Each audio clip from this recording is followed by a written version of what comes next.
This is the Harmonic Motion podcast, a place where you, dear listener, can join with automotive aftermarket professionals as they delve into and discuss the matters which matter.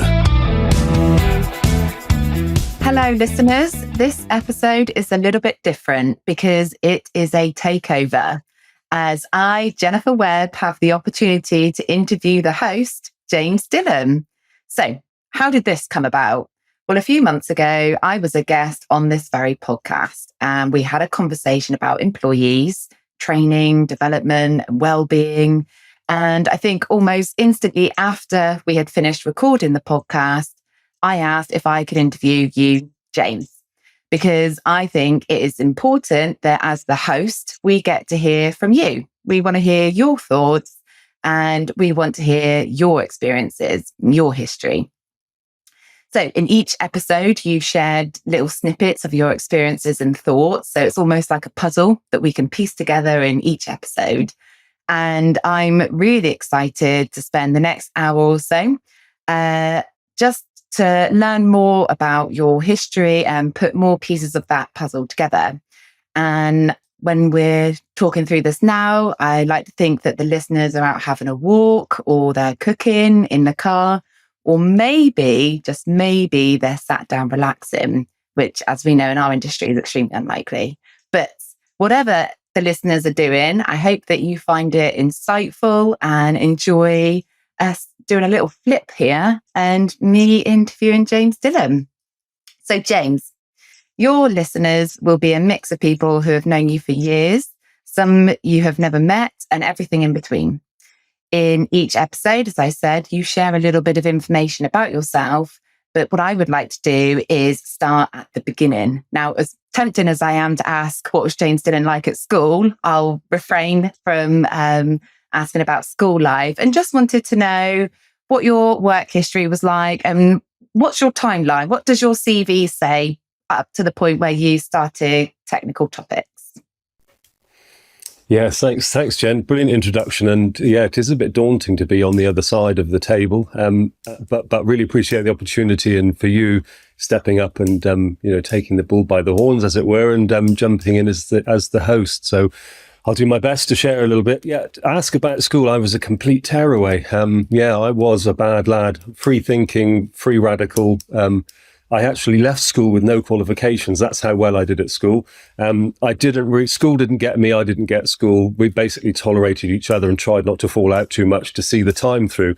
And I dropped out at the back of school and then thought, so what next? And I ended up, my dad was a mechanic, and I was helping him during school at the weekends and stuff. So I was always into mechanical things, and that led me to essentially a youth opportunity scheme. So I was a £27.50 trainee on a 3-year scheme to start with. And I managed to get myself through sort of contacts with my dad actually into a little independent garage who did breakdown and recovery. And I'd sort of landed in there as a spotty youth, thinking I knew much more than I did, and had that harsh reality of the workplace. Helping re-educate me and realign my ambition, realign my self awareness, I suppose, into actually you don't know what you don't know because you don't know that much. And it was an awesome opportunity. It was a bit daunting dropping into that, because being a village garage, they did, one minute they'd be doing Ford Dexter and Super Dexter tractor clutches, and then there'd be a Rolls Royce that was used for weddings coming in, and everything in between, trucks and buses and breakdown and recovery. So the guy there who gave me my first chance, Tony Sparrow from Thorn Falcon, had a fleet of trucks because we were on the M5. There was lots of holiday traffic, and in the summer it was rammed and jammed with all sorts of everything breaking down. So the experience I got in that first couple of years was amazing. And doing jobs, I was obviously going to college at the same time, and I'd go to college and we'd talk about what we've been up to. And, I'd rebuilt this engine on this car with the help of somebody in the early stages, and the guys are they're doing service, repair and maintenance. So it really set me off on a path of thinking that anything is possible with a bit of application. And I think in my previous history, the way I learn is I need to be immersed. So I'll find a topic or a subject and just geek out on it, go deep into it. So at school, in fact, I left school in 85. So we were the first generation to be knee deep in computers. And, the BBC microcomputers and ZX Spectrums and Commodores and all this sort of stuff. Home computing had just taken off. So lovely. I was sort of into the electronic side and into the mechanical side in my early years, in this garage. And I suppose batting away, doing all sorts of jobs, learning and learning and learning. But there was no formal training apart from the college, which I later sort of understand that that's quite normal. But it was all passed down from senior tech to junior tech. So I worked with a bunch of good guys there who'd got various experiences, and it was a case of passing that on, to the spotty youth to enable them to do what's what. But that job led me to some fantastic experiences, learning to drive 7.5 ton lorries, recovering broken vehicles from the side of the road, attending road traffic accidents where we were sort of second in after the accident, after the emergency services, and trying to tip cars back onto their wheels, in the middle of the night. It was amazing. It was just such a fantastic experience. And, I at the time you think it's great hoot, and it's not until you look back at it and going, what an awesome experience. So yeah, I spent the sort of youth opportunity scheme there. And at the end of that period, it was a funny old place because the guy made us all go self-employed. This was back in the days where you could abuse your employees and make them actually not employees, but have them as self-employed. So we went self-employed, and that, of course, in my entrepreneurial brain meant I could do other things. So the self-employed thing would have daunted some people, but I'd sort of gone self-employed, and then I was working with another garage. So I decided, okay, if I'm self-employed, I don't have to be here all the time. And of course, what can you say? Well, you don't have to be here. So I ended up doing a couple of other things then with another garage that was sort of locally, and I'd got into the troubleshooting side. So I was quite deep into problem cars. They had Krypton tuners there, which were for the day, they were pretty leading edge. And I'd sort of learned halfway how to use these things. And I was able to bumble my way through some of the faults. And I built up that sort of that beginning of the launch into what now becomes my full-time career later on, fault finding broken cars. So yeah, that was my first garage, my first opportunity. And it was amazing. It really was, filled with all sorts of really, really cool stuff, which I still, recall. It's so vivid, going back there now, it's quite weird, but it was so vivid. So yeah, independent was my leap off point. I had a dalliance with motorcycles, before that, but my dear old dad used to tell me that motorcycles were generally run by people that had no money. And so from a business opportunity, it wasn't really a business opportunity because they were run on a budget. People that couldn't afford cars had motorcycles.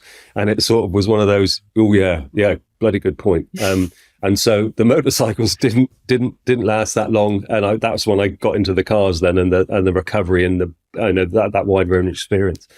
But of course, the self-employed was interesting. So the end of the traineeship, it was go self-employed, and that helped obviously Tony from a managing your staff perspective, because we were then all sort of subcontractors rather than employees. And whatever way the employment law worked at that stage, it probably had commercial advantages in terms of accountancy and some obligations of liability and what have you. But the guys there seemed to get on with it. It wasn't that unusual at the time.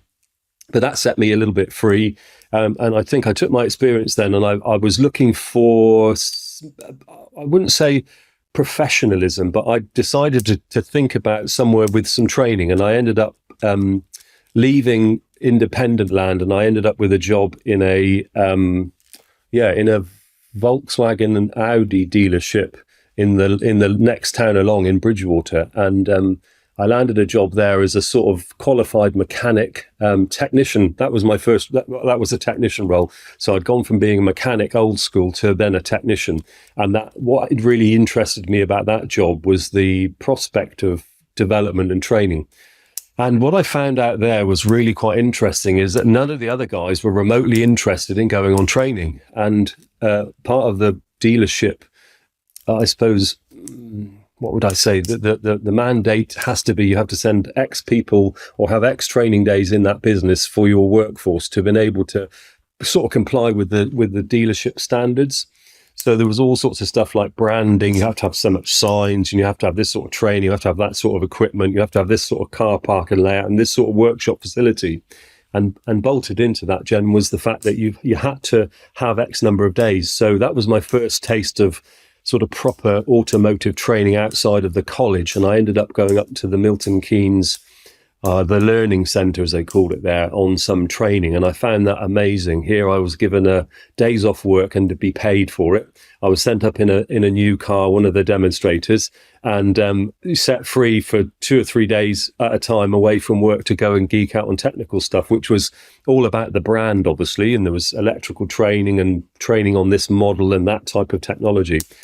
And also there was training in the workplace. So they had videos back in the day. You had a video player in a small room, and you would be sat aside and you would sit down with your workbook and your training video, and you'd have to spend some time regularly in a week. I forget, there was a period of hours that you had to do your dealer-based training. And I found that amazing as well. I think that's where it sort of got to me, from coming from a place that had zero training formal. It was all informal, employee to employee, to this very interesting scenario where you've actually got a bit of a plan. There's a routine to it as well. There's blended learning. So there's workplace learning, there's video learning that sort of mixes with the workplace. And then you go away to the center and really dig into the technical. And in all that, it was really to keep pace with the advance in technology, because the Germans then, the Audis and the Volkswagens were pretty keen to be advancing through technology. That's the old Vorsprung-Technik saying, advancing through technology. And they were mad for safety. They were pretty key on emissions and that sort of thing. So they were dumping lots of electronic systems into vehicles, which meant there were lots of training required to upskill the techs. And God, I was I really was amazed that the other guys didn't want this training. And I, of course, was young, free and single. Back at that stage, I'd be sort of barely 20, I suppose. And I had no commitments other than, I was still living at home. I moved out of home in that period when I worked there, but I was still living at home. So I was just, reveled in that opportunity for training and formal training. So that was my introduction to the dealer way. And there were some radical differences, which I noticed obviously between independent workshop style and dealer style. And there was a set level of a difference in professionalism and presentation, to the client, to the end user. It was less familiar, but much more formal, whereas the independent workshop, Thornfalken Garage there, had a solid sort of customer base and a really good relationship. It was sort of out in the sticks. Several of the villages it looked at after sort of knew everyone in the garage and that type of thing, whereas there was a definite step change in the outlook and professionalism, but I would also say, coldness in the relationship in the dealer network, but different styles completely. And it was amazing. It was like going from drinking tea to drinking coffee, one sip after the other. I just remember that radical shift. Yeah, it was pretty awesome. Thank you. I'm glad you shared what you were like at school, but I think that'll be such a big takeaway from this. Are you clicking a pen? I may be. Yeah, sorry. I may be a bit nervous there. Yeah, I may have been clicking my pen. It was always like there's talking about like a certain part, and then you start clicking, and then you go into another part and click, click, click, click, click, sorry. click. Sorry. Yeah, no. Almost like a human body reader. For if we just take the stark contrast of what technical topics is effectively doing, which is providing information and education, and to know that James Dillon at school hated it, and just want to dive into so when you were saying that, I thought there'll be plenty of people listening who they themselves may be able to relate. They may have been the same at school and yet they find themselves being a business owner now, but also thinking about the generation at the moment that are in school and may not have the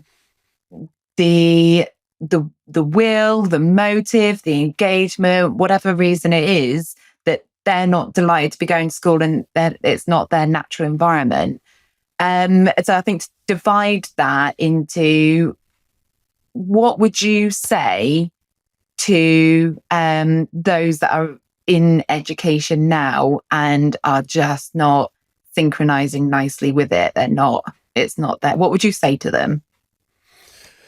So that there's a consequence to not putting in the work. So there are subjects that you should and indeed have to knuckle down and do because they're critical for future life skills. So and in my example, you either do them at the time that they're being presented to you, which is natural to do them in your secondary education, or you'll have to catch up and do them in your own time later on, because I think factually you cannot exist without them. So the basics, the core fundamentals of science, English and maths, and probably some of the humanities to give you a view about, the wider life, should be in a well-rounded person. You need this stuff, you need this knowledge, because otherwise you can generally have a mindset that's not necessarily, and this is something I guess I didn't see at that time, about the education process should be one about mind expanding and opening up.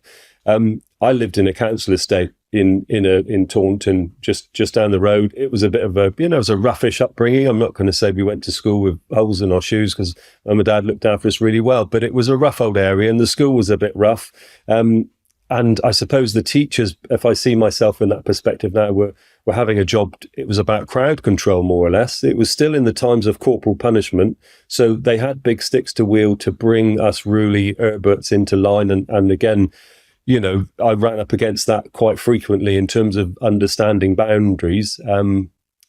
But I would say to people in education, it's difficult to see the bigger picture, because in my particular instance, there was no inspiration. I was completely uninspired in secondary school. There was nobody really that drove on. Role models weren't really in place. It's not their job to be role models, I suppose, in a way, but there was a distinct lack of inspiration. And I'm guessing there's a bit of management and administration in schools that can get in the way of the core job of inspiring young minds. And I felt that I'm taking a view there, because it's not the teacher's responsibility to rev the kids up. There is a bit of self-motivation, but as life showed, I'm at this stage now in my mid-50s, there's something I don't lack, is motivation, application and intellect. But somehow the school system missed it, muffed it completely, and left me really to my own devices, not killing other kids, not breaking the school up, not getting in so much trouble. It was about crowd control.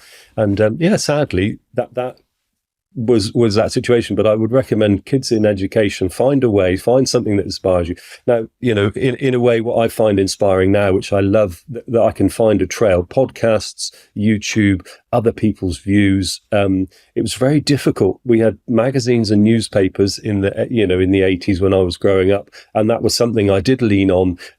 In my hobbies and studies, I would always find something publication-wise that would grab my interest. I had a pretty big interest in sort of computers and that technology, and that was one of the hobbies that I sort of keyed into. So where I should have been schooling, I was probably geeking out on rudimentary 8-bit computers and finding ways. I had jobs. I had several jobs when I was young, so I could afford to fund my computer hobby, buying speech synthesizers and all sorts of geeky stuff. So, there was a, if you looked at my life in school and out school, there was a complete disconnect. There's this kid that's geeking out on all this stuff that's obviously got something about him, and back at school, completely disengaged and tolerating having to be there. And latterly, I didn't go. So I found it a complete waste of time. What is the point of me being here? And was skiving off and all that sort of stuff. But, just disengaged. And it's not the right thing. And I wouldn't condone it, but I do think there's a bit of symptomatic. I think there's a bit of why, I don't think there was any why ever. Nobody really was engaged about why I was disengaged. And they seem to just, don't be a pain and we'll get through this together. Year 5 will come and you'll disappear and the world will be a better place. Yeah. I think when the picture that you described there, and I think quite often when you have a group of different minds, finding a way to tune into them and catch their interest. And at Tech Topics, you can give money that everybody that's there has already tuned into that. They're already naturally interested. They want to learn what you've got to share. But at school, it might be that you were in the mood to learn about something technical, but that day you had to learn about history, I don't know, something, and it's not matching where your brain is at on that day. And if you can find what engages that person, then they're more receptive, aren't they? But if it's crowd control, that's completely different environment. Yeah, yes, it is. Yes, it is. And it's interesting. I think there was a bit in my own personal story, there was a transition from primary school to secondary school, because in primary school, I was in the top set for everything. Whatever they did at primary school really worked. It was engaging. And that transition then to secondary school didn't work for me. I started off in the top set. And then whatever way it was managed or handled or presented really didn't do it for me. There were some subjects I liked, but you're right. It's about engaging minds. And I think, what I know now about secondary and tertiary education is it can be down to inspiration, and it can be down to the way that the host who has material to presents that material. And I guess with my critical eye, I could look back and say some of the stuff was just so boring and dry, and the teacher were less than interested, meant that the students maybe weren't inspired. And I can't level that criticism. It can't be all of the teachers and all of the subjects all of the time. But I guess there was a little bit of that disengagement. And going back to your question really about why it works here is I think, having had that experience, my own emphasis behind learning is that everyone's style is radically different. So some people, we do learning analysis. Guys that come on the program, one of the things we do on the first session is work out their learning styles, because we know it's absolutely critical and fundamental. If they're with us for an 18-month program, we have to deliver what it is in the way that suits them.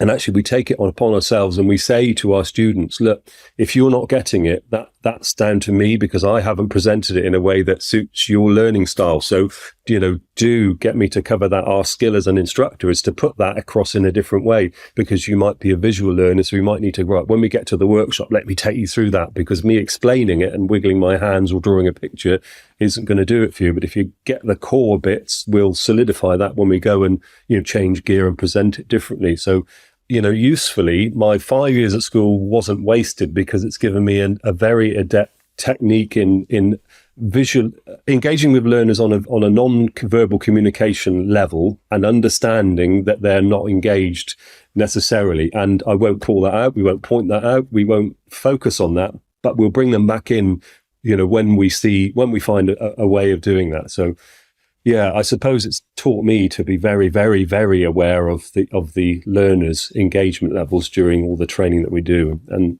generally, I hear that coming back a lot about the engaging style. So when I present in front of a group or an audience, I've got techniques that change the pace, they change the message. I use body language quite drastically about, making sure that they're watching and learning. I'll move from side to side to emphasize points if I'm presenting on a big screen, or, rhetorical questions or questioning, not speed, not presenting lots and lots of information. It's more about discussion based and engaging. So, yeah, I suppose the side effect of me not doing that well at school was to realize that I didn't ever want to be that sort of broadcasty, droning on teacher. Yes, you've got a very in-depth understanding of different ways to engage and get that communication. And I like what you're saying about saying to somebody, if it's not clicking for you, that's on me. That means that I need to find a different way to communicate that. And I think for a lot of people, that may be the most valuable thing that you ever say to them, because there's such a negative tie to people that don't understand something instantly, or, need to find different ways to learn. And people feel inferior if they don't know something. And that's obviously such an unhelpful and an incorrect way of approaching it. Whereas you get the others that love that they don't know something, and they're running around asking all these questions and just excited to soak up all of this information. But I think those, just be able to speak to those that are sat there thinking, I don't understand what's happening here. Everybody else seems to be getting it. And then they can have negative self-talk that spirals. And then they leave a training environment feeling worse than they went in, which is exactly the opposite of what should happen. So the fact that you're tuning into that and have personally experienced it nicely lends you into being able to almost add a layer of hospitality to it, isn't it? It's not just you turn up, you don't know information, you go into this box, information's spouted at you, you come out of box knowing more. But actually, there's a layer of hospitality to it. Let's accommodate to you. Let's get to know you. What do you need? Give us feedback. And that natural, we only survive as a business if we deliver, and we need that engagement, but we need to create an environment where you feel like you can give us that feedback. So it's all mixed in with other elements, isn't it? Yeah, it is indeed. Yeah, it is. And the relationship that we have with people as trainees, or indeed with bosses and garage owners who are sending people, it very much is that realizing, and this is very difficult in terms of, if we put my business hat on, how do we know that Tech Topics is different than another training provider? People that come know because they've had the experience, but to make that tangible as a differentiator, to say, oh, of course, we don't just treat your learners as a bum on a seat and have them go through the machine. It's very different. We welcome them, and we have tea and coffee, and we'll have a break, and we'll have a chat, and we'll go through the subject matter, and we'll engage, and we'll look at the specific instances that they've got. Why are you here on this training? What is it, that problems that you're trying to overcome, or things that you think would make your life in the workplace better, easier, faster, quicker? And so problem solving from the individual, under the banner that we're doing a course on X, Y subject matter, but going, there's going to be something specific in you, and really eking out from the candidates what it is that they need from the training. Now, training is really interesting because you don't know what you don't know until the moment you don't know it. And so very often it's about that. Let's go on a journey. So we're going to have a conversation about the wider picture here. And some of this may resonate or ring true. And we might paint some pictures and scenarios and talk about, and in this case, have you ever seen it when it does this or this? And you're wondering why, and you get, oh, yeah, I have. And so we're taking one of the things, staying close to the workplace and really still being involved with broken cars here is critical in that, knowing that the reasons and the rationale why they might be feeling uncomfortable in the workplace and maybe lacking a bit of confidence in this. We build that back up from a recognizing that's brilliant. Actually, if you come across something you don't know, we're onto the gold dust here, because now we'll see a demonstrable improvement in your knowledge.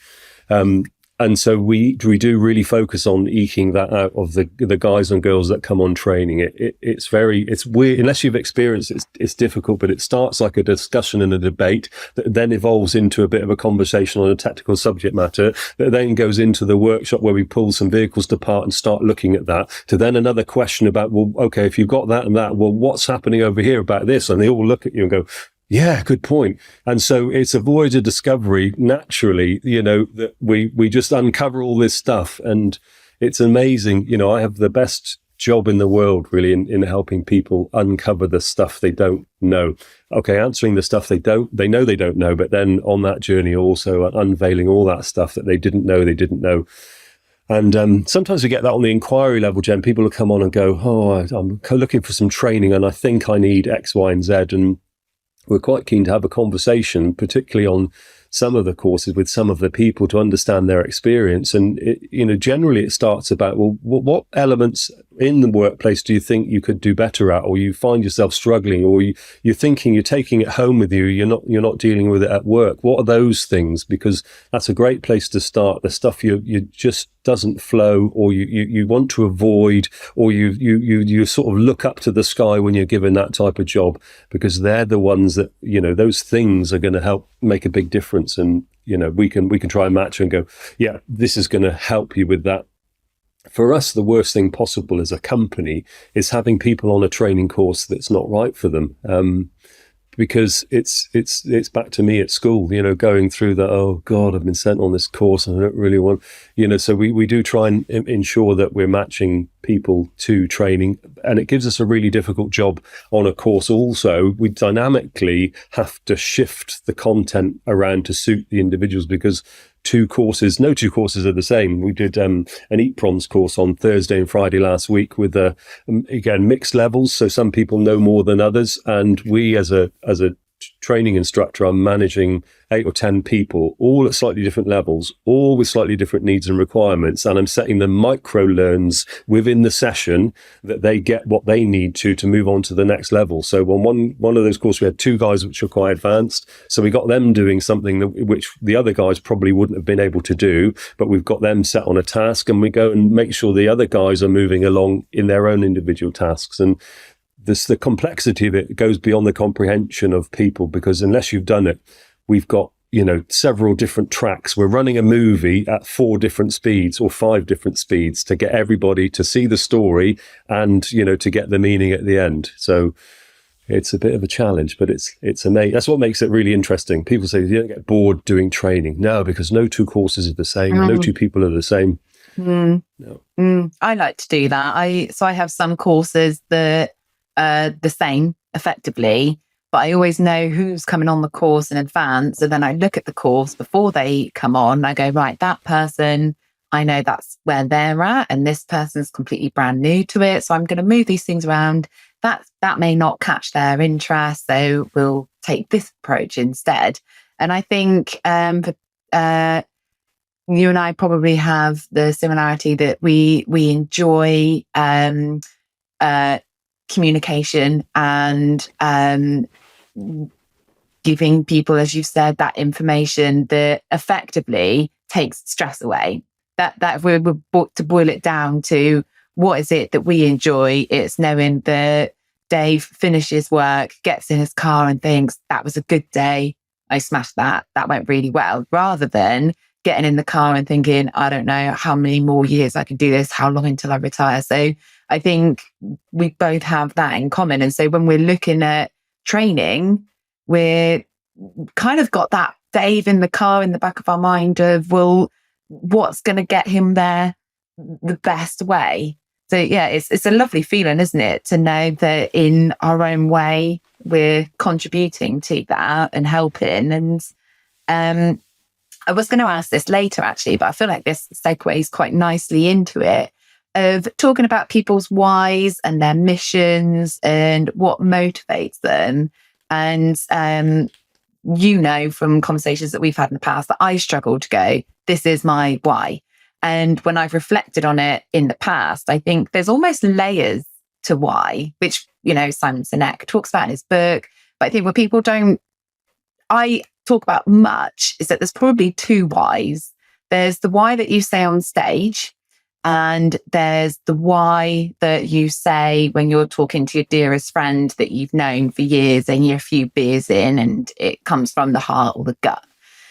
So for people we also know that you need to tune into your why and your mission and your values to be able to elevate your business. So what would you say to people that are listening going, yeah, I know, I hear people say that it's important, or I just don't tune into it. What would you say to them to help them find their word? Maybe they don't need help finding it. Maybe they need wording it, labeling it, putting it into words, what their why is. Yeah, it's critically important to know your why, because I think if you don't, you end up, I suppose it's a bit like a loveless relationship. Your relationship with work or the thing you do that fulfills you in terms of maybe financial remuneration, it's to get you to the end of the month and have some money. We often hear the difference between employed and self-employed people. In employment, you might be in a job and you might feel trapped in that job, and you might feel you have to go through it and you can't leave because you won't find. There's lots of factors in there which indicate that you maybe haven't got your why if you don't love what you do. And finding out what you love, what you do, there's a couple of easy ways, I think, to identify that whenever you're doing it, time will fly. You will not realize what's happening. You will love it and you will want to share your achievements in that sphere or that particular train, and you will share that with others. It will be the first thing you want to talk to somebody else about. And if you don't recognize that in yourself, if you're reflecting that off a partner, off of a colleague, off of a friend or to a friend, they might be able to help you identify your why without you really knowing it. to sit there and to do it, it's a bit like, I think, going to the doctors and trying to do a urine sample. Right, okay, could you please fill the beaker? And you go, not feeling the love with this. So I think there's a little beaker of why, and your why, can't just arrive on demand. So I think what happens is people are trying to find the why in the wrong time space continuum, where they're going, right, I've got a bit of time. Yeah, that book about why. Right, okay, really going to focus, and you just can't come up with it.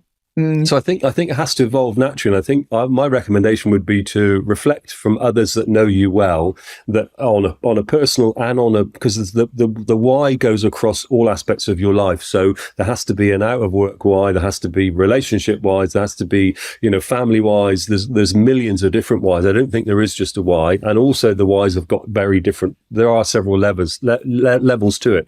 There could be the major ambition why, which is supported by multiple underlying mini whys, and they all have to sort of add up. You can't get your big why if your small whys aren't also lined up. So I think you have to try and align your values with I'm not going to say your mission, but the things you do. So that can be health, that can be well-being, that can be nutrition, that can be sleep, that can be home environment, that can be, transport pressures. Do you have a reliable car? Do you have places to get somewhere? It can be financial worries or woes. Is that all in alignment or under control? Because I think your big why can be all the small whys, if they're not lined up, will drag your big why away from its true north. So I think it's a case of getting some of the small stuff which you do know that's wrong corrected before you can maybe start to think about the bigger why. That's nice. Yeah, that's good advice. So speaking to people that see you and know you, and then looking at almost like what are the little things that somebody can address and chip away. So are you saying that from your experience, in your opinion, you can't be working out what is the almighty why until you know that something else isn't quite right and you need to attend to that? Is that? I think so. Yeah, I think that's a really good way. My own view is I see the why out in the distance in the fog. If my little whys aren't lined up, it's hazy. It's not really clear. I've got distractions. I'm obscured from that real reason. So I think it's not making sure your smaller whys and all of those sub whys are brilliant, but they have to be in a place that you're comfortable. So if there's something not quite right, you've got a plan or a mission to get those, maybe one or two of those lined up correctly.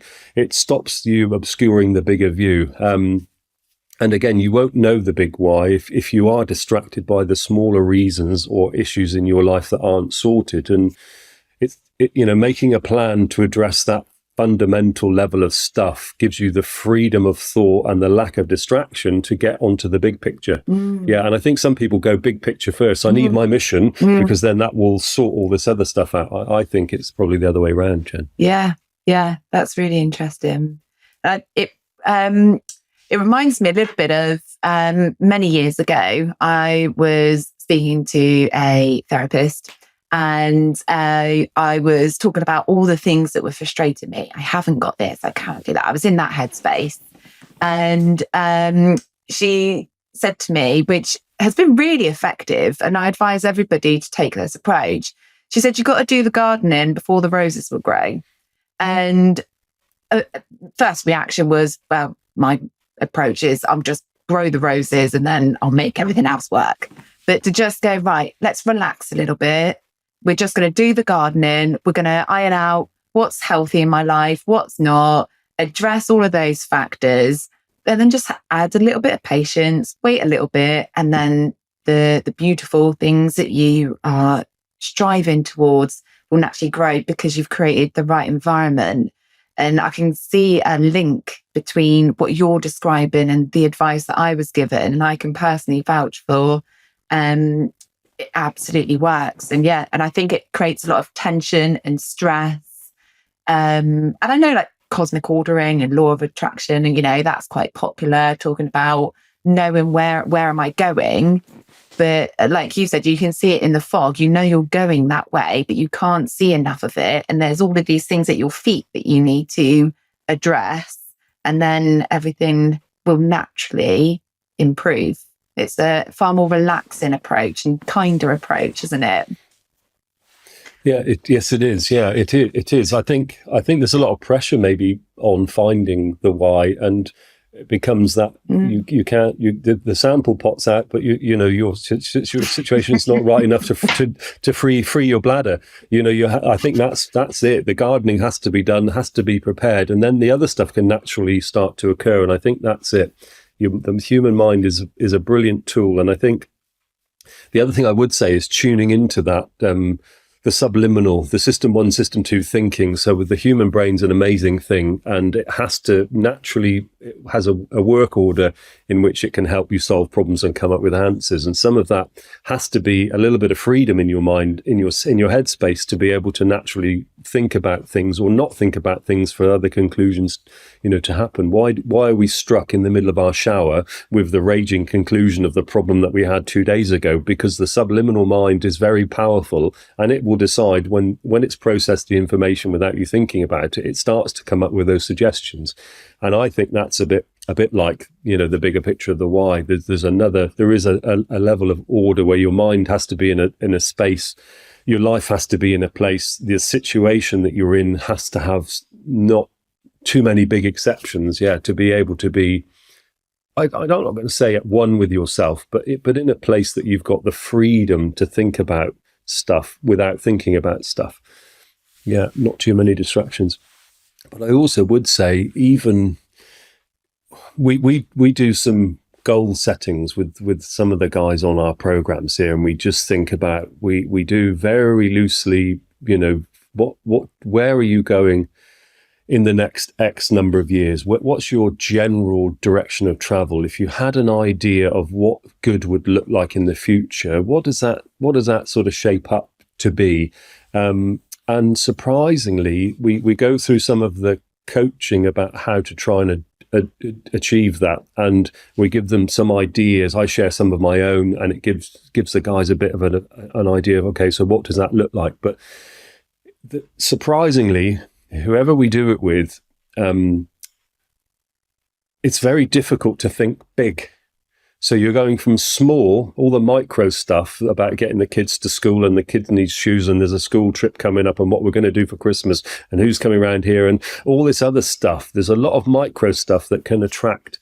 And unless you actually make a bit of space. So I would ask, our dear listener to think about, when is the last time they've diverted some time to themselves? And this is difficult. I've got 3 children and a lovely wife at home, and in different phases of our lives, things have been completely frantic and mad, and other times less so. But unless you get that bit of time and space for yourself, I think we spoke about it once before. I had an employer that gave me blue sky days. One of the things I recognized in myself, that I have to have time away from the stuff.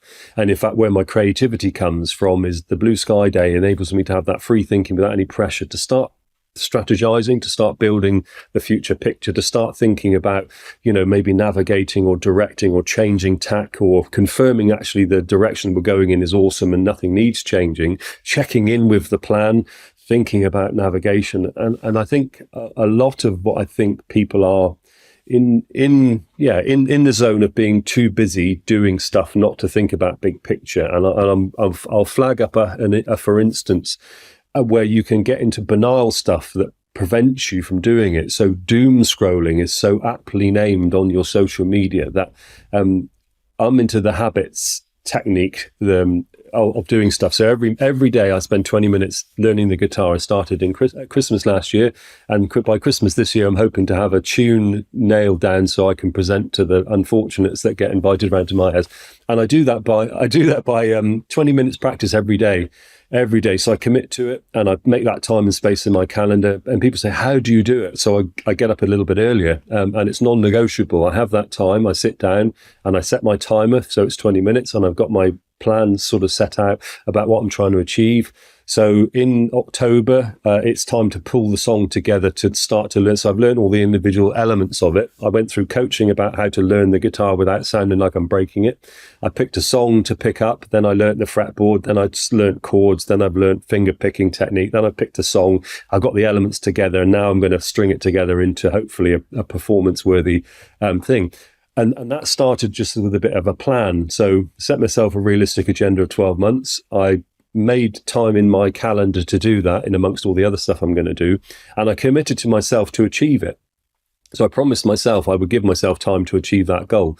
And also in that, I'd be kind to myself. So if I can't do it for some other reason, do you know what? As long as you're doing it mostly, that's awesome. And one of the triggers is, and why I link it to doom scrolling, is if I find myself on the social media, I go, well, guitar practice, hang on a minute. Where's your priority about the thing? Now, you have to have the thing to over prioritize your doom scrolling. And I think what happens in a lot of people's, maybe that whole where am I going question's a bit too big, and you end up in the comfort zone of wasting a bit of time where you could just repurpose that time and start thinking about bigger missions and whys and goals. And it's not a radical change, it's probably a change in mindset. And this is what we were hoping for in doing this with some of the guys that come on our program, is to set that thought process off. We touch it regularly. How is the plan going? How's it looking? Have you got any issues or questions with it? We encourage they share that with their partners at home and engage in that discussion moment. And you'd be amazed and surprised, Jen, at the people in a partnership that maybe aren't thinking that way together. Life is sort of unfolding a little bit. It's sort of happening to them. They're going through those life events without a little bit of direction. And I'm no master strategist, but what I've found is if you have a bit of a plan, you stand a chance of achieving it, versus if you don't have a plan, you'll tend to be buffeted along a little bit by the twists and turns of life. And if they take a turn that you don't like, that's when it can become tricky. So in the absence of a master plan with a bit of a curveball and something's gone a bit wonky, you've seen then all at sea, because you don't know where this is going. You get that sort of crisis concern of, am I wasting my life? Is this really the thing I ought to be doing? You can focus that back on, I don't really like my job.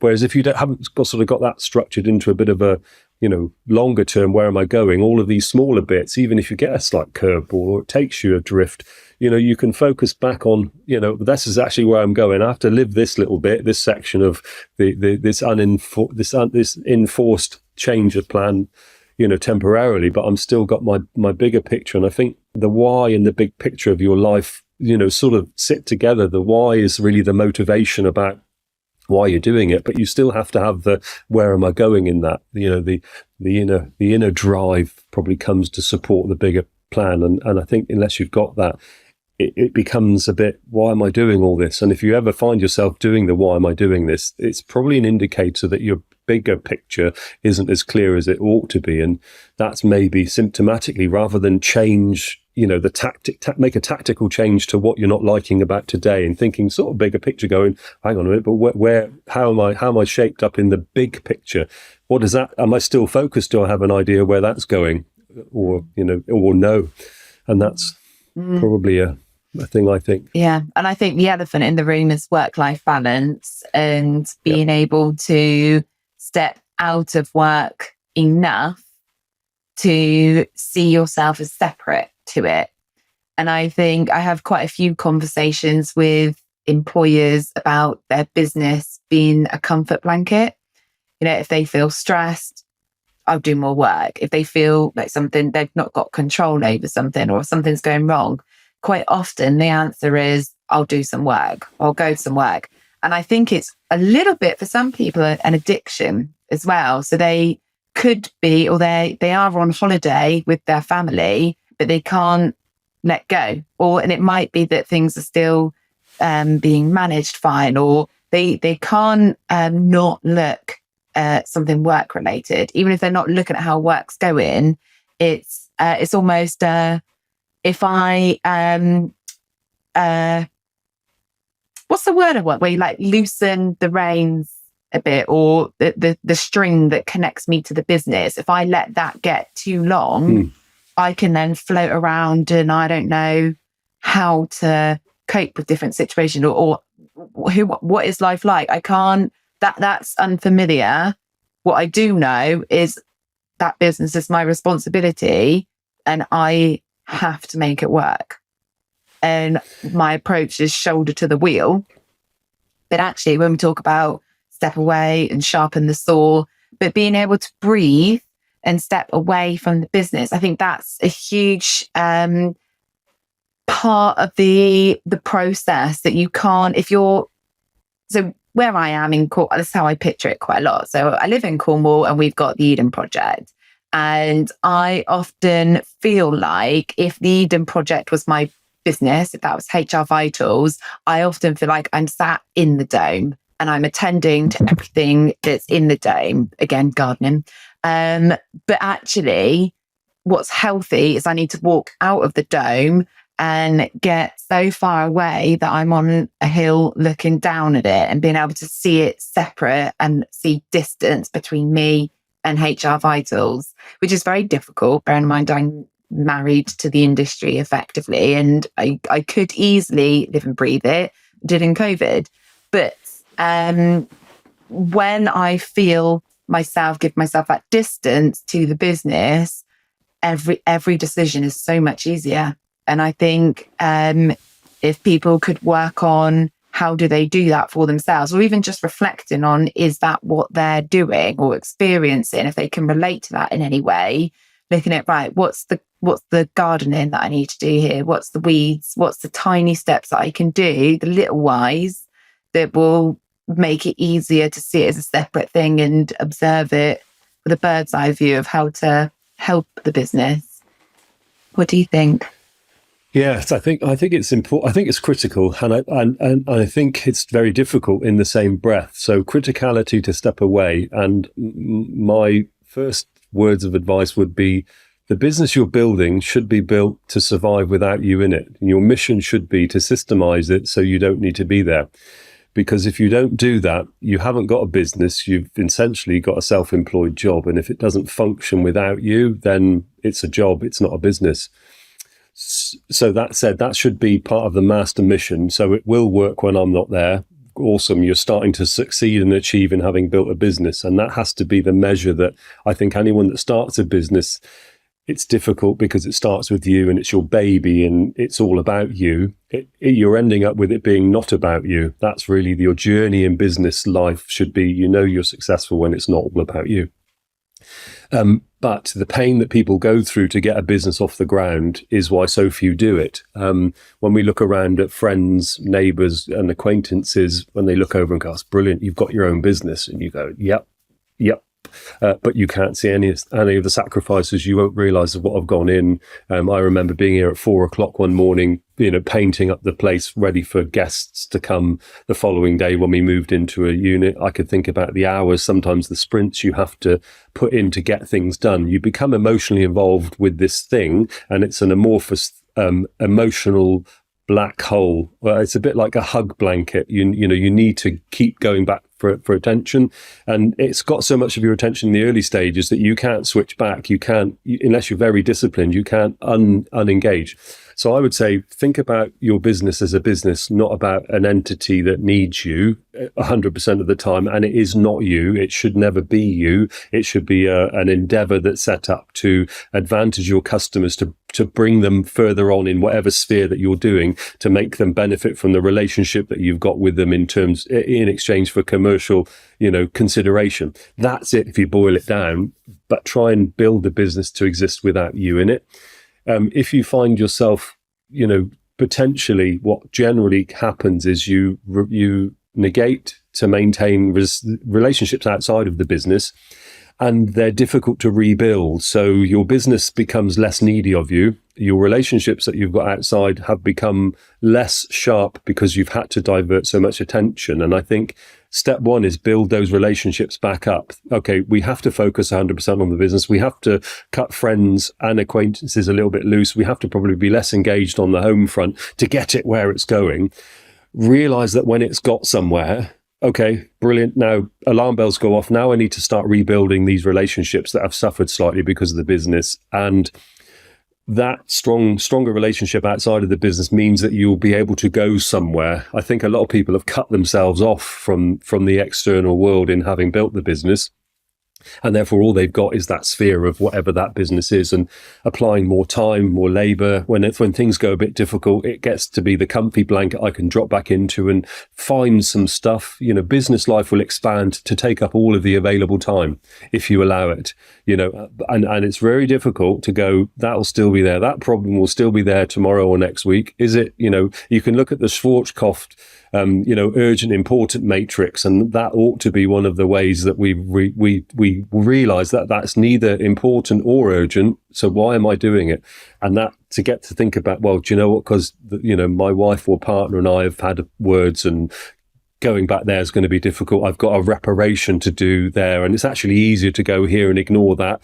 And so I think there's a whole heap of relationship things that maybe we have suffered in building the business that make the business the easier place to go to. It's your guilty secret in a way, and probably realizing that that's not necessarily healthy. I'm working on the business, that becomes a bit choresome and boresome. And then in your partnerships that you've got inside and outside, if you're thinking about friends and relations, the business then becomes actually, there's a jealousy in the business because the business is getting more attention than the humans in your life.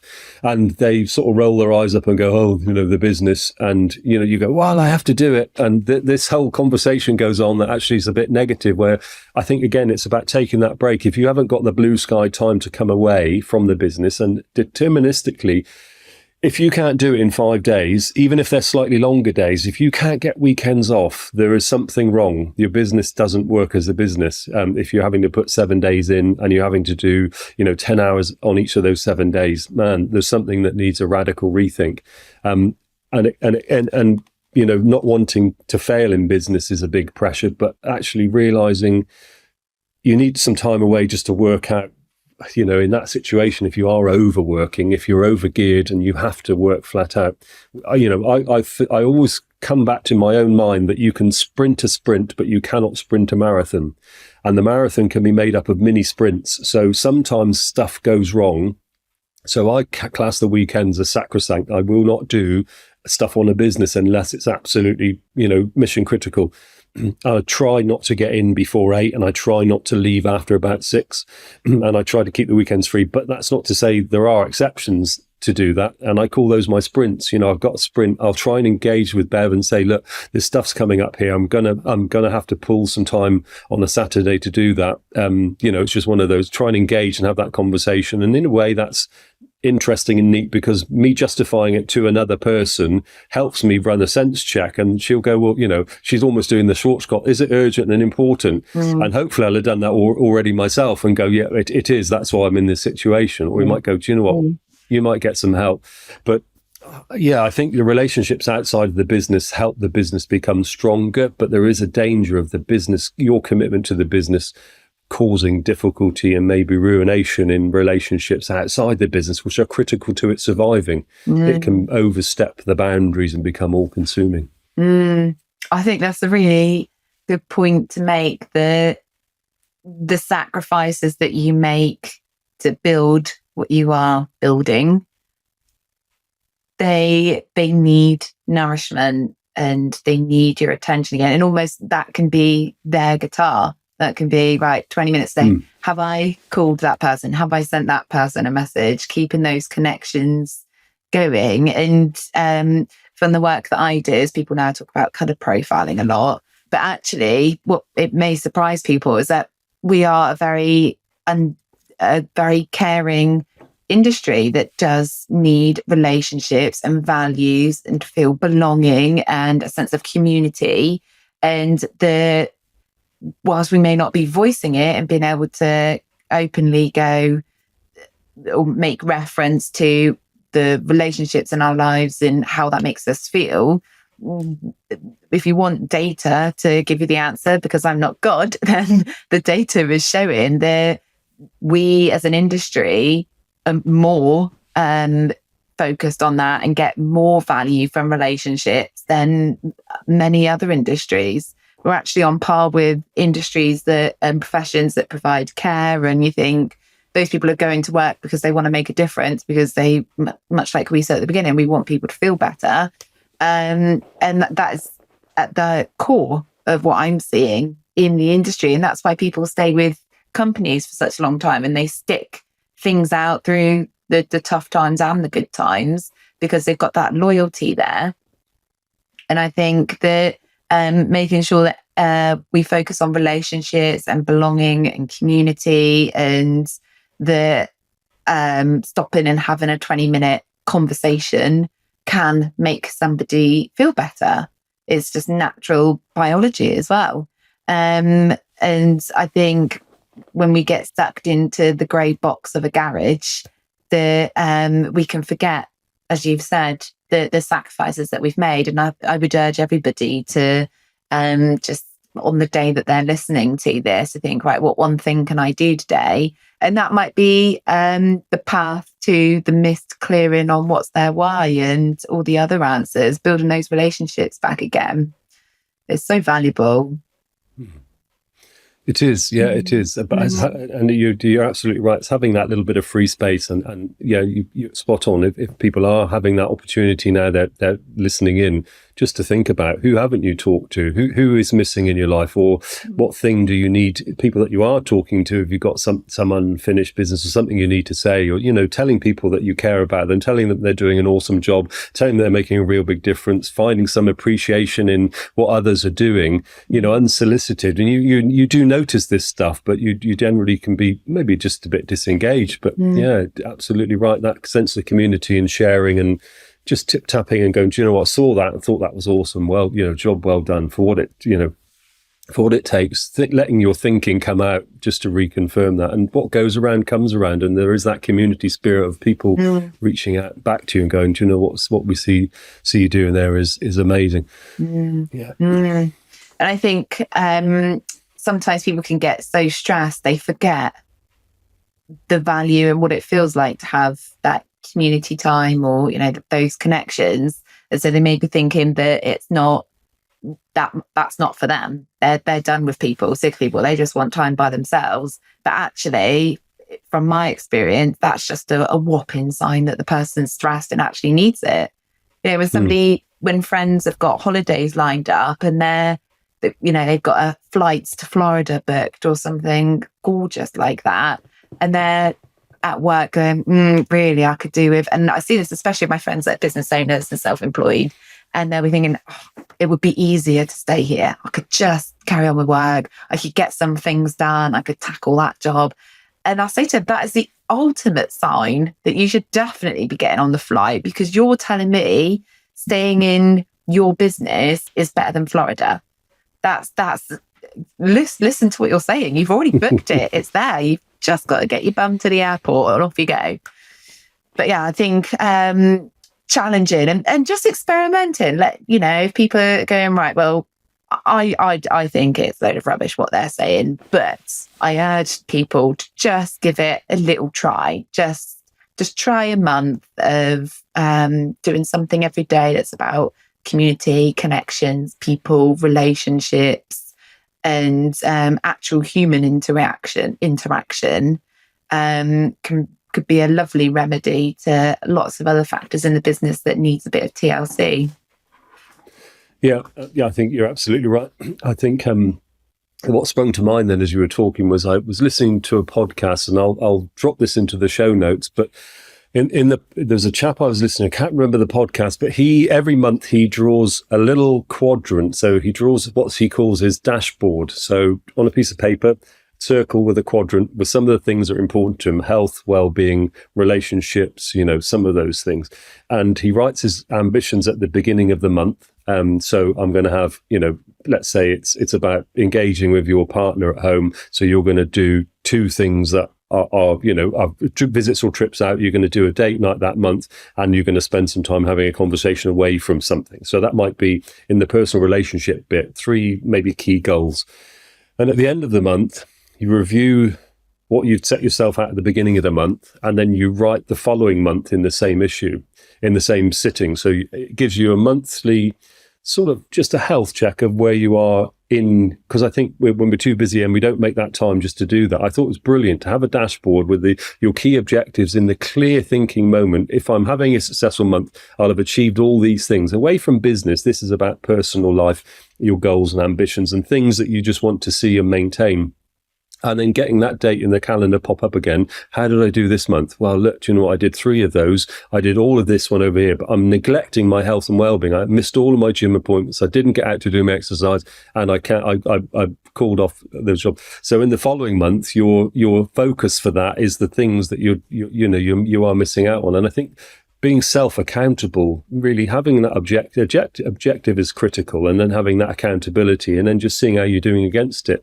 And this exercise takes about 5 minutes to do, but it just keeps you real. It just refocuses you from the macro world of business to the micro world of you, and just going, how are you doing? It's a self-check-in technique. So I thought that was awesome.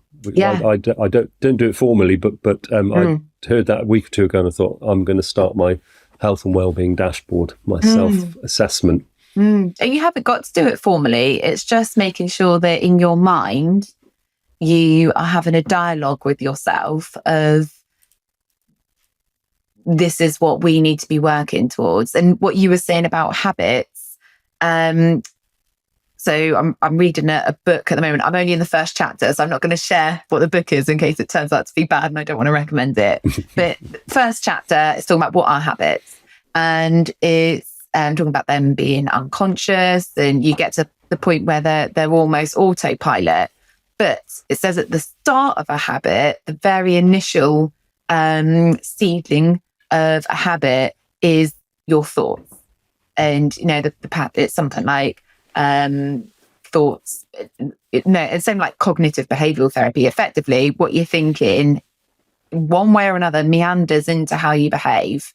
And if in your brain doesn't, whatever psychology theory you look at, they all agree that your brain doesn't really know what's fake, what's real. That's why people have such a physical reaction to a horror film. Like, we know we're sat down watching a film, but when something jumps out of a cupboard, our body still goes, whoa. We still have that reaction. So our brain doesn't know.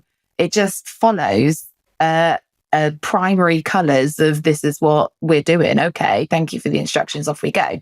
And so if you make a conscious effort to, and you can call it fake it till you make it, call it whatever you want. But if you make a conscious effort to say, I am going to work on this goal, and constantly saying, this is what I care about, this is what I care about, and constantly telling your brain and your body then follow that and go, right, okay, that's what we care about. That's what's important to us. I've said I'm going to go to the gym. I'm going to the gym. I'm going to the gym. I'm going to the gym. I'm going to the gym at this time. This is what I'm going to do. I'm getting my gym kit out before. So you just make it the slippery slope so that dashboard, you just can't help but achieve what's on there, because you've given your brain no other option to get distracted with doom scrolling, which is just like white noise for the brain, isn't it? But you're giving it clarity. And if your brain's just getting white noise, it just leaves you sat on the sofa for 2 hours, not doing anything. It's just waiting for instruction. Whereas if the instructions, I'm going to go to the gym, whatever it's going to be, just giving it that one track to focus on, your body naturally does what it's told. It's that simple. And if you do that again and again, you've then made a habit. It's just natural that you do something. But it takes determination, doesn't it? That's why you have to keep the thought processes focused. Yeah, I think so. Yeah, I'm a great believer in that. And again, I gave up drinking alcohol a couple of years ago. So 2 years in September. So after the COVID thing, and not was I a raging alcoholic? No, but I did enjoy a drink. But what I found in terms of evaluating, that it sort of was denting in some way clarity of thought the morning after, and actually in experiencing the alcohol during the event seemed to go with a bit of a blur. Maybe wasn't enjoying it as I should. And I took a step and just said, well, I'm giving up, actually. And it was that adopting of the mindset that you go from, actually, I'm not having a drink. So there was this whole transition between I'm drinking and everyone knows that that's the natural state of behavior, to I'm not drinking. And that whole that's my now natural state of behavior. So internally there was this, I do not drink alcohol. I'm not having a drink now today in this event. It was, I do not drink alcohol. And adopting that mindset was great for me to be able to call that. So, and I found those words quite useful. So you're in a social setting and somebody's getting around it. No, I don't drink alcohol. I'm not drinking now, because that gives the brain, oh, so we might be in a minute then. Exactly. And just gives you that little nudge and we're off. Yeah. Yeah, and we slip back in. So I agree. It is cognitive behavior. It is training the brain to adopt that technique or that behavior, you committing to it really, and then telling yourself internally or out loud that that's the way it is. And it goes from being difficult to being very easy. It's the change phase that a lot of people slip up on. And if we take a look at even some of those things, maybe Jen, like, for me, one of those is New Year's resolution. I don't really do anything around New Year's because it's a bit chippy, and it's a bit, well, what made that the right time of the year? Actually, if I want to make a change, September the 12th or September the 30th or August the 1st is the day. And so I'm doing that now because that's my timeline. I'm in control and charge, and that's what I want to do and change it. So I find, if you look at the data, gym memberships or the number of New Year's resolutions that are actually seen through, it's pitiful. It wanes. Gym membership drops in February and March and April, and by April, nobody that joined the gym is still going. Their first quarter's membership is now up. They're not renewing, and they've gone back to the natural style. And I think that's the difference between, they've all made commitments in really good faith to be able to do it. But I think that cognitive element is what's missing, where you go, actually, I'm saying I'm going to do it. I'm telling everyone, but I'm committing internally to doing it. I've got a bit of a plan and a mission how to do it. I've got the words for myself in the situations where I'm likely to slip. And I also have the no excuses bit. So the alcohol thing was quite interesting. So we didn't throw all the alcohol out in the house or anything like that. And there was still beers in the fridge. The day I said we're going alcohol free, I think the kids drank those beers eventually, and there's still alcohol in the house. The kids still drink, and so we've not purged it and gone. We don't mention the A word. It just became an adoption, and in a little bit of stubbornness, going, well, I'm not drinking. Just that's the new way. But I would say flip side, if I take that into something else like the health and fitness, I love getting out on my bike, but I'm under time pressure because I'm a business owner. The nights are coming in a little bit. So I also have the no excuses technique. So I have a little car that I keep. It's an old Citroen Berlingo that was a family car. It's worth about £5. On the back of that car is a bike rack that stays there all the time. And in the boot of that car, in the back air, it's like a little van, is a water butt that's filled up, and there's a little pump that enables me to wash the bike off. So what I've done now is to facilitate the bit I like, the mountain bike ride, I also have to enable everything around that. So I've got sets of clothing that's already done. My gear's prepared. There's a bag that's packed. I've got 2 bags, got toolkits in it. Whenever I finish the ride the day before, I clean, wash and oil the bike, put it up on a rack ready to go. The car, I have the water butt refilled, make sure the car's got fuel in it, park it up. So I go, today's the bike day. I've got no excuses. There won't not be a car. There won't not be a bike rack on the car. There won't not be water in the car. I won't not have equipment to wear. The bike won't be ready to go with a flat tire and no oil because it's just never been looked at. So I think there's a facilitatory element to that, a little bit of planning to go, I'm giving in terms of that's the cognitive bit also, that I'm making there be no excuses for me not to do it. So it's very easy not to comply with your wishes for yourself because you'll find a reason, and the brain will go, oh, but look, the tire's a bit flat. Oh, okay, well, I'll pump that up and then we'll go next time. So, there's an easy, the default way is to back it off. And I think coaching oneself into the fact there are no excuses, you even coach the brain, look, don't think of an excuse. We've already got that covered. So by the time it's time to do it, there ain't no backing out. So, get on and do it, man up, put your big boy pants on and, get out there. And so I think there's a no excuses bit, which comes from the planning side of it. So when you're trying to achieve those things, it is cognitively you are doing this. And also you're a bit of prep to make sure that there are no excuses that you don't have to do it. And then you revel in the joy of having done it. And that whole, that was completely awesome. And hanging on to those thoughts of how awesome it was at the end, ready for the beginning of the next time. So there's a little bit of, mental approach to achieving some of that stuff. And putting the focus of, when I do this, it's going to feel like that, rather than, I've got to do this and then I've got to do that and then because the brain and the body is still going, say go, but when are we doing something? So you've created it there so that it's so easy. All you've got to do is go and do the thing that feels good.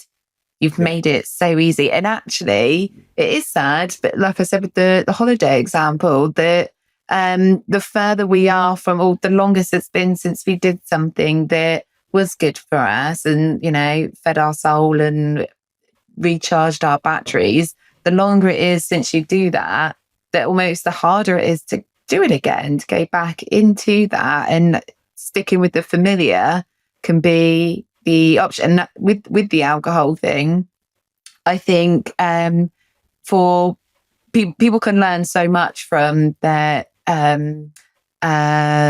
interest or their desire to have a drink. And the thing that I find most interesting about alcohol is somebody using it to wind down, or is somebody using it to hype themselves up? And I notice people are generally in life one thing or the other. So I personally need alcohol to wind down. And no, not need. That was really poor choose of wording. I go to alcohol to wind down. I'm usually up. And so, especially if I've done a late night webinar, I used to always make sure there was a beer in the fridge, especially in COVID times, because it was just relentless. But I would make sure I knew that I needed to relax quickly. Yeah, I needed to come down. And the quickest way that I knew to do that was to have a beer. And I'd say to Mark, just give me a minute. I just need to wind down from the hype of it. Whereas now because I started to tune into that and notice that, I now know actually I'm the type of person that needs a long evening. That's the difference. And so it's very rare now that I work in the evening or do a webinar in the evening because it takes me so long to wind down. And so the way that I still achieve everything that I want to do is I make myself get up early. That works for me because then actually everything that I have to do is usually done by 7 p.m. And then I'm sat there like Lady Mark thinking, I have got a whole evening now to do nothing because I've worked my butt off for 12, 13 hours. So and that's works for me. That gives me the same feeling that alcohol does, but I then wake up the next day feeling very smug and can do it all again. That's the difference. Alcohol will put you on your bum and make you slow down, won't it? But so I think for people to go, right, do I need alcohol because I need a hype? Or do I want that when Friday comes and I'm going to see people? Do I feel like I need that drink to rev me up to be sociable? Am I naturally a more chilled person? Or actually, am I like so wired from work that I need a soother? And I think just being able to tune into that will naturally be helpful for people to go, right, actually, what I need right now is something that's, going to be slightly different. That we know alcohol doesn't actually do those things. It tricks us. So what can I do? And then I wake up the next day ready to go and do these other things. And it's just all these tiny steps, one at a time, boop, boop, boop, boop, that will get you close to your why, your goal, all of these lovely things that we can achieve from being business owners and masters of our own day, isn't it? Yeah, it is, and I think we've hit upon the alcohol thing there, but I think that aside, if you just looked at behaviours that you naturally are habits in your life, do they contribute positively or do they contribute negatively, or are they neutral? And I think it's almost a case of thinking about, okay, if this is a neutral one, then I don't really need to share. If I've got some negative ones, they're probably the place to focus on and flip them into more positive ones. But again, that audit is where that dashboard thing sort of comes into its own. In a cold light of day, when you've sat down and you've got 10 minutes to think about what you'd like to be more positive about in your life, that gives you just a little bit of focus to go, do you know what, I'd like to do this or more of this. And you go, well, what stuff can I not? Well, I don't know if I didn't do this, which I recognize that as being a bit of a guilty secret of mine.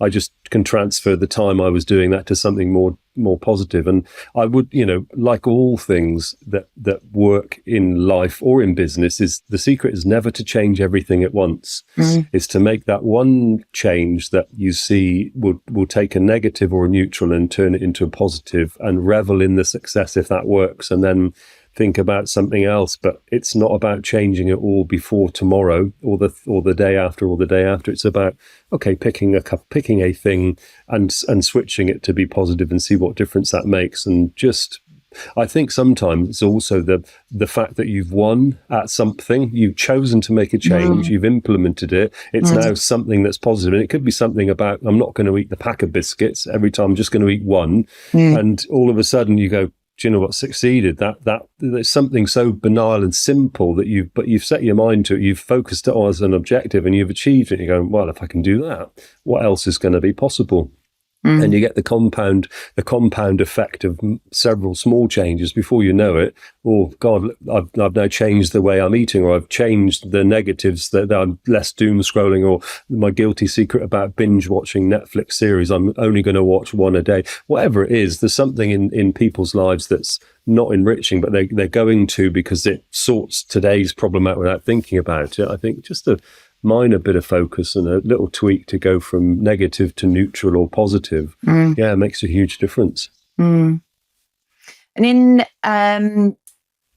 the environment of running the business, I'm often asked, how does somebody, when they're at a crossroads or they can see there's lots of options, or maybe there's just one option, they're weighing up, how do I know this business decision or this business commitment is the right thing to do?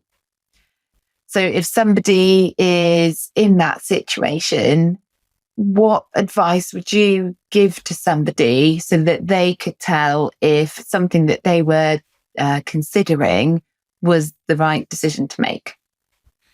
Yeah, it's very interesting because I'm a firm believer in this advice is different for different people. So I would say it depends on your personality, but my personal case, I would go think about it. What's my gut decision reaction immediately? Okay, let's just pause and hold that. That's what I thought immediately. I might go into a bit of scenario planning and go, okay, here's scenario 1, 2, and 3. How do they shape up? Well, they look like scenario 2 could be the one there. Does that match the gut feeling? Well, sort of with a tweak.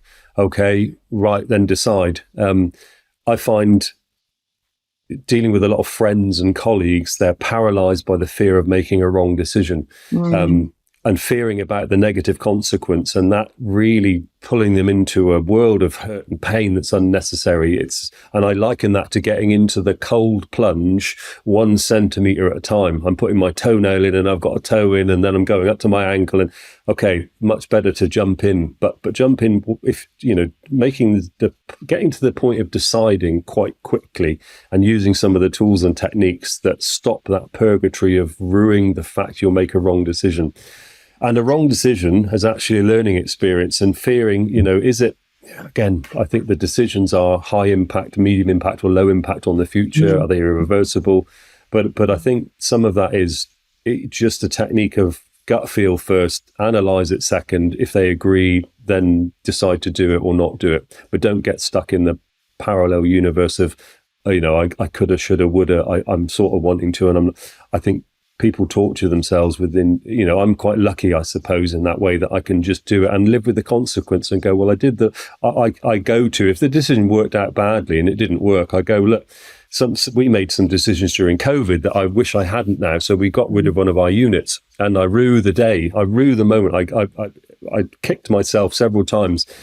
And I stopped and looked and said, well, on the balance of probability at that moment, with a snapshot of that information that we had there, that was absolutely the right decision. And I would do it again and again. And I can't now use the same factors that helped me make that decision, which was right, scroll on 12 months and go, now that decision is wrong. Well, it is, because all the circumstances have changed. So it's not the same decision.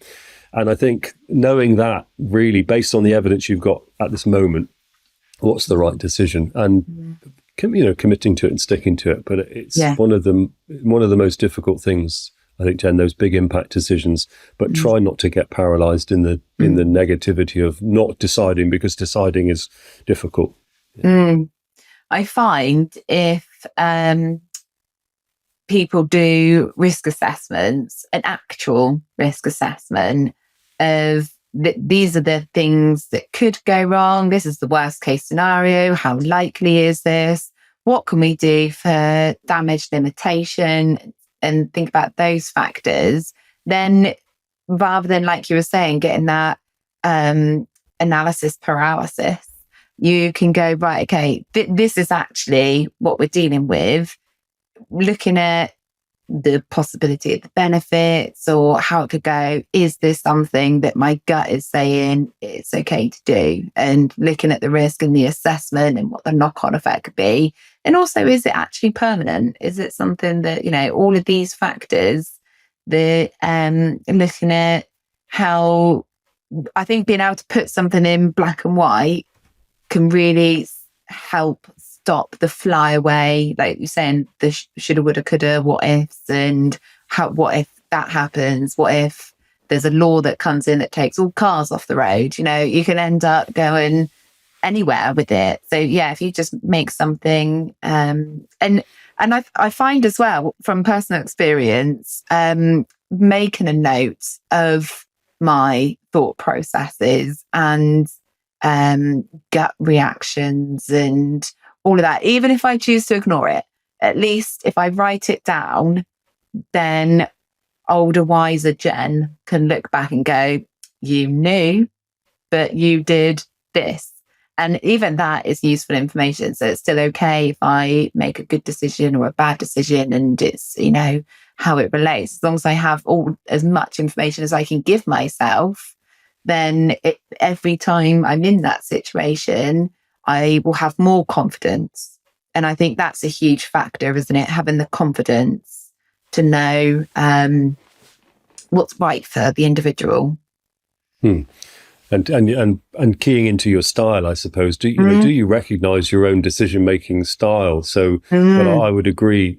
If you don't know that you struggle to make decisions, then it's natural if you're struggling, maybe for that to be normal. That's not a bad thing. It's just the way that you do it. And then I think it's to key into what techniques could you employ. Externalizing it's going to be brilliant if you're a worrier, because you're going to go, right, that's now out and it's on the sheet of paper. It's living in a safe space. I can revisit that. Whereas if you internalize it, you end up with it, you end up going to the micro level of the churning round of, this and then this and then this and then this and then this and then this, and you lose the big picture. So I think probably depending on your own decision-making process, there's probably a little style or a routine that you could undertake to take the pain away from those decisions.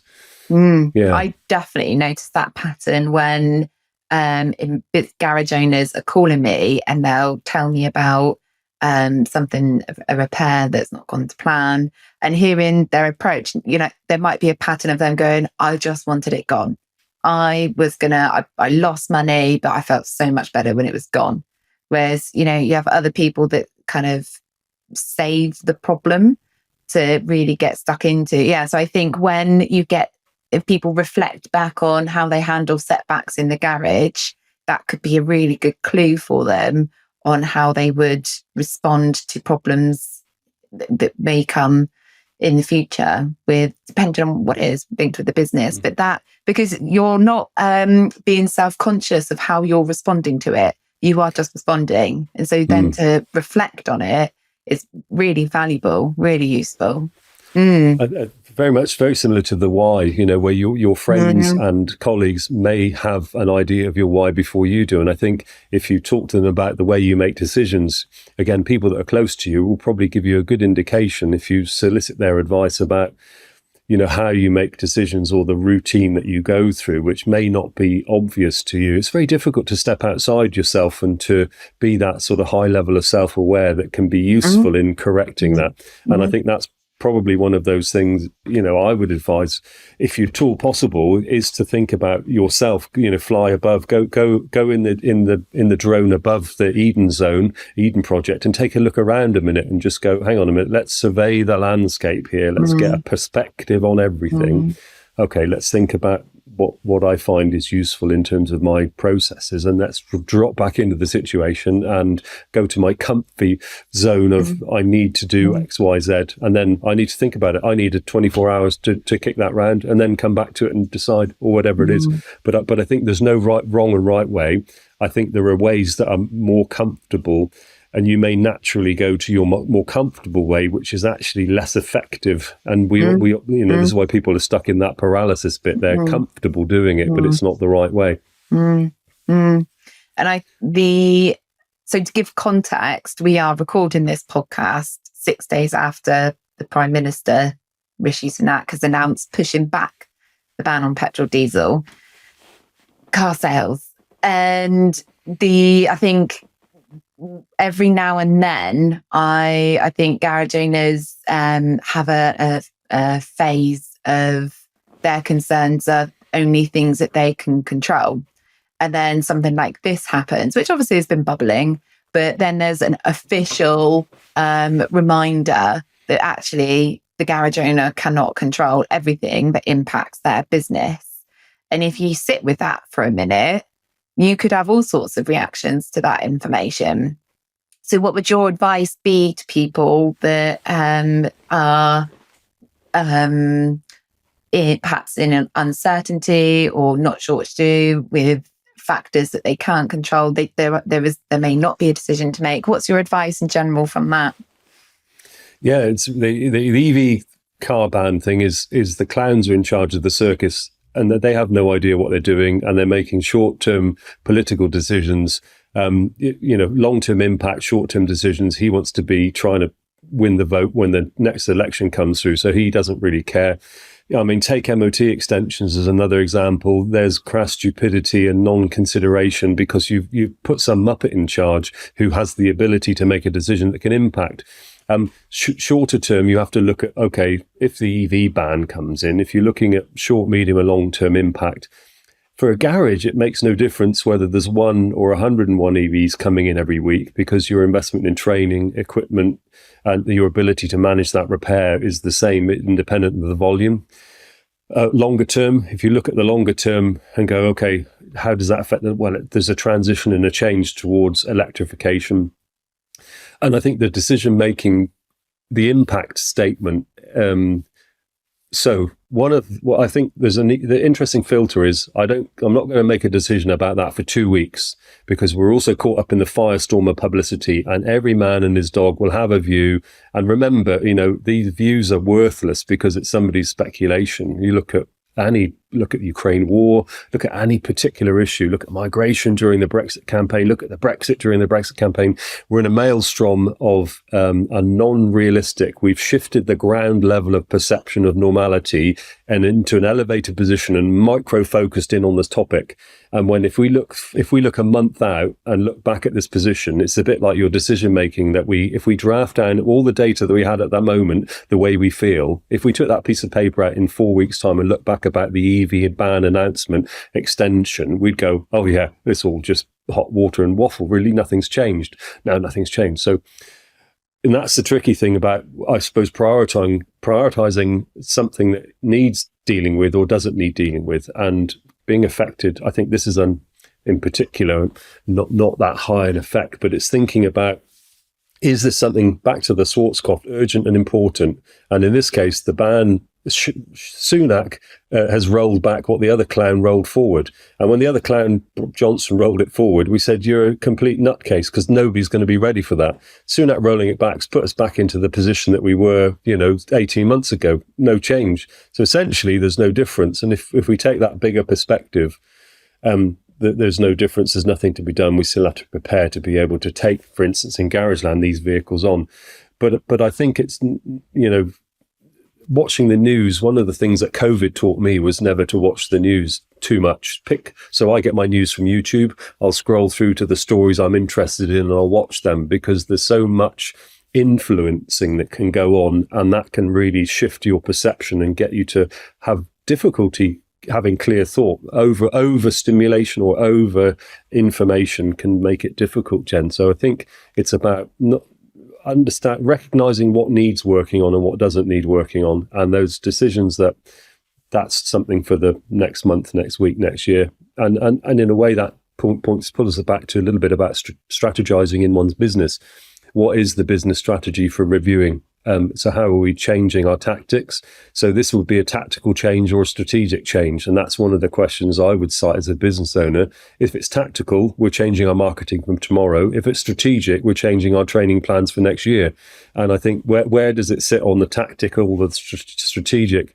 And is it, short, medium or long term in terms of impact, and just almost trying to get that, is it a decision that's in red that needs dealing with now? It's an amber one which will be dealt with in the next 6 months, or it's a green one which we can leave over the next 12 months. And if you're concerned about it, get several sources of information, and independent information and different views.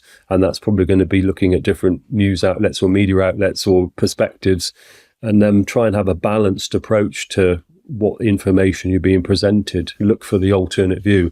And generally, whenever I get something like that, I'll look for the outlier and the weirdo that says the complete opposite, and understand his logic and rationale, and that will bring you somewhere back to normal. Because all of the all the stories we hear are pushing an agenda, even if it's not overt. So trying to, I suppose, rate how urgent or important that decision is to make, and then tactical or strategic. Can you say a bit more about tactical versus strategic decision making and insight?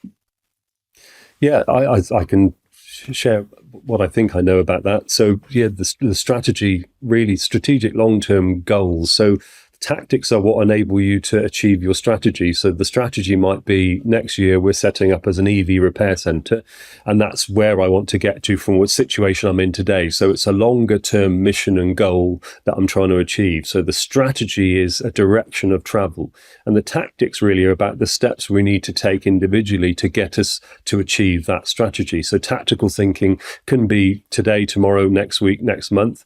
I can have tactical decisions that come in a phase along that strategy, but strategy is big picture, where are we going, and tactics are the small decisions that we need to, or small measures we need to make to enable us to achieve our strategy. But it's about then sort of reviewing still throughout that process, is that strategy right? Because like I go back to my decision about losing one of my units during COVID, the strategy that we formulate today, that we're thinking is the right thing for the long term, unless we review that to make sure that's still the same and still valid, we may end up following a strategy that was laid out 3 years ago, and the landscape changing. And if we go along blindly, we must have the ability to adjust and tweak our strategy. But it's a bit, it's big picture versus small picture. And you got, one of the ways I was always taught about it really was broad action plans and specific action plans. So a broad action plan helps me work towards my bigger goal, and a specific action plan helps me overcome the problem that I'm facing today or tomorrow to get to the next step. But I think there's two definite levels of consideration and thinking. And what I see from a lot of people, independent of just the motor trade, when I talk to other friends and that are in businesses, a lot of people are working strategically, not working strategically, they're just all about tactics. And it tends to be, it's issue to issue to issue, and hoping the long term will just take care of itself without really having that bit of direction. And that tends to be a lot of how people, run the business. It's tactical, not strategic. And it's very easy, but it falls into the same discussion about why, what's the direction of travel? Do you have that sorted? And then are you building your plan to support that? Yeah. And it all ties. If you don't have your strategy or your broad picture, the bigger kind of the spine, whatever you want to call it, then the other moments where you're not sure what to do, it's easier to get moved along with the tide and, finding it difficult to know, no, this is what we're anchoring towards.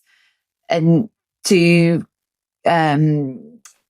boil it down, if you can, to what you've said, to a process, it sounds like it's about, right, noting where we are now and what I think will be a good idea, checking my resources to make sure that they are objective and factual and giving me both sides of the coin, finding my stance in this, and I can reinforce that with risk assessments and measuring the severity and how I would cope with things, and tuning into how I naturally like to handle problems. So bringing that together as the next stage of the strategy, and then looking at making sure that I check in with this regularly, 4 weeks, or just a pattern where you keep checking in and rerunning that process.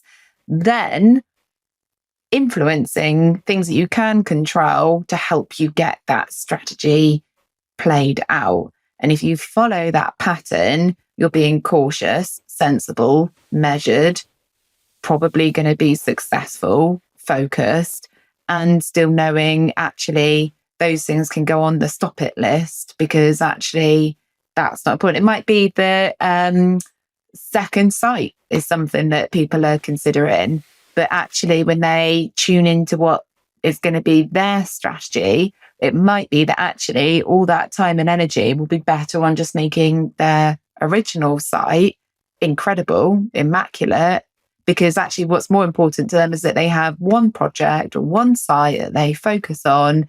And what's more important to them is quality rather than quantity. And I'm not saying it's one or the other, but it depends on the person focusing. And then that means they have their time to go off and do things out of work. But for another person, it might be that world domination is their fuel.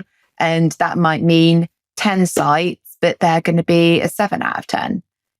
But by tuning into following that process that you describe and checking in with it and tuning into if it really works for them, the risks is almost minimal, isn't it? It's that's how they can be relaxed into their process, that they are making good decisions. Yeah, absolutely. Yeah, that's it. Yeah, feeling comfortable in that process. And I think also knowing and being ready for the unexpected and going, do you know what, I've got this. I think a lot of people are surprised by the curveballs because they haven't factored in this could all go completely bonkersly wrong tomorrow. So Sam, what have we got to factor in? So I'm not going to freak out, but what am I expected? What the known unknowns in a way? What things could put this off track? And also, when is it not working? So having your quit line, this is my strategy. I'm trying to get to 12 sites, and actually we're finding it horrendously difficult to find site number 3. We're finding a technician shortages has caused that issue. We didn't plan that. We didn't see that. We didn't forecast that, but the mission is no longer achievable really. So, not the fear of failure, but the quitting when it seems unrealistic, because otherwise you drift into I'll work more hours, I'll do more stuff, I'll make it happen, I'll compromise this and I'll do that, and we'll get it over the line. Back to the work-life balance. Why are we doing this? Is it to achieve a goal that is excluding some of the outside of work factors? Are we so drawn into this project then that we're neglecting the reason why? And in your strategy, it has to be part of it, and back to the question that we started with about the why. Is this delivering on that why, or would you be better off, selling your MOT bay or your garage and going into property investment or buying and selling boats or whatever? What makes, and I would suggest that as the strategic perspective when you're thinking about making a change, is what we've got organically that's just we've arrived at, maybe some of the planning, maybe some fortune and luck. Is it still the right thing? Is cars still right for us? Is the car repair business even right? And I think having the ability to have the radical thoughts as well as the safe thoughts have to be in that strategic planning, and start with, if this all changed, what if we started with a blank piece of paper? Why are we building it from what we've already got when that may not be the right way to future success personally or in business? Exactly. Be radical.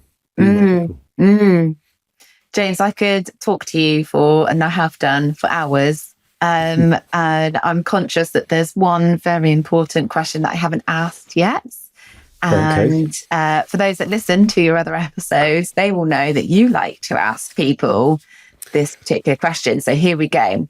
If I had a magic wand that could change 2 things in the industry for the better, what would they be? What's your answer?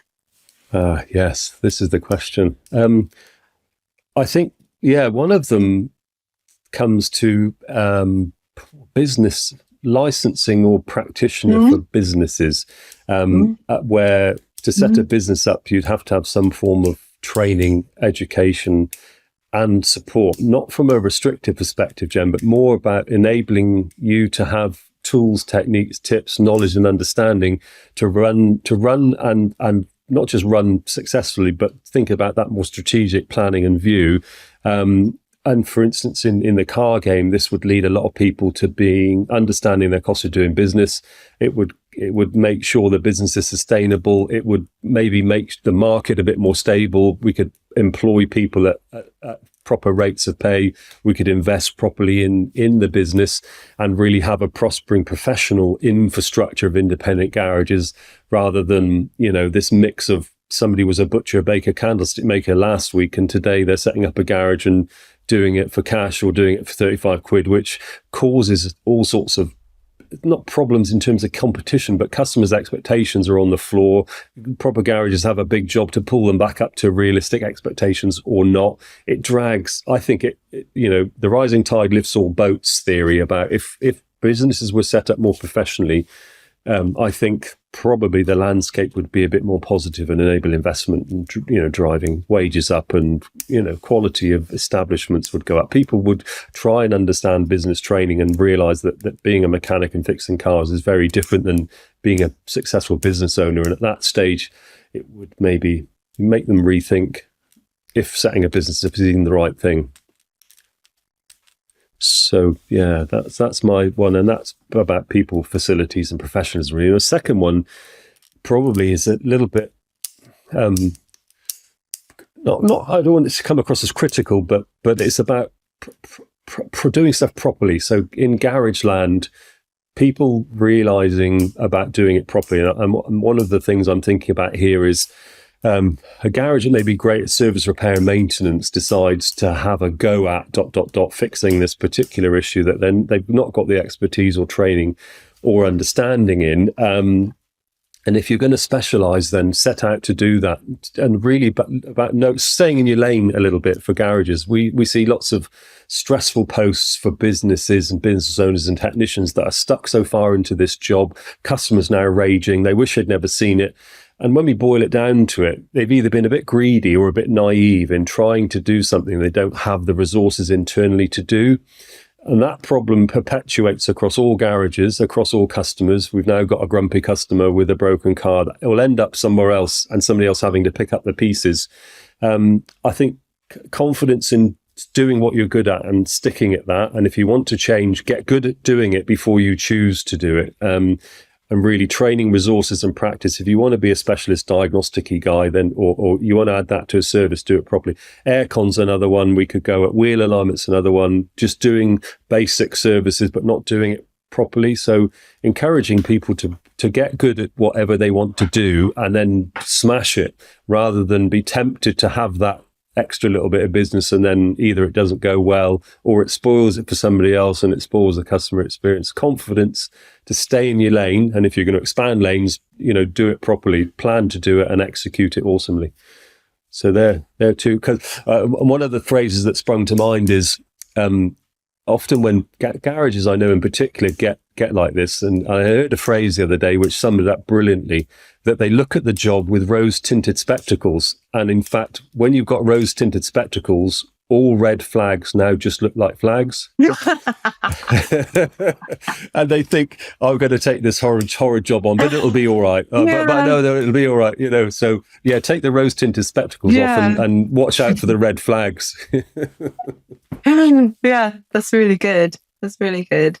And your second wish will tie in nicely to the uncertainties that are potentially coming with the competing technologies. And if you are the specialist and you are genuinely passionate about what you're working on, what you're focusing on, then surely customers and marketing and everything can then channel to that regardless. Absolutely.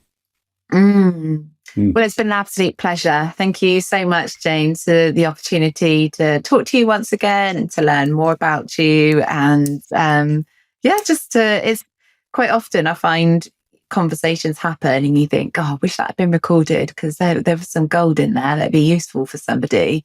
So I think that's why I love podcasts and what you're doing so much. I am going to be naughty, actually. I'm going to ask one more question because I really wanted to ask this question. Go for it.